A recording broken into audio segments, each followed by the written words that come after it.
На твою думку, взагалі, чи є таке явище, що, знову повертаючись до стосунків, на твою думку, чи є таке явище, що багато з дівчат, які виїжджають за кордон, починають будувати стосунки саме з іноземцями?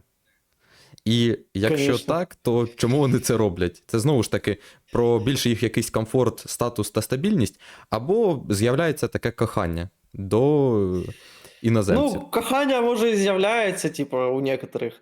Но если брать із плохой сторони, да, то мені кажеться, що вони починають зустрічатися з іноземцями, тому що це статусній, во-первых, і інтересній, це необично, тому що не розмовляють на твоєму язикі. Ти вже до своїх привикла, да? Угу. І перед подружками це виглядає, типу, о, я, типу, там, допустим, з іностранцем, да? Плюс він получає зарплату там в доларах або в євро, да? І ти така думаєш, ну що, клас. Поэтому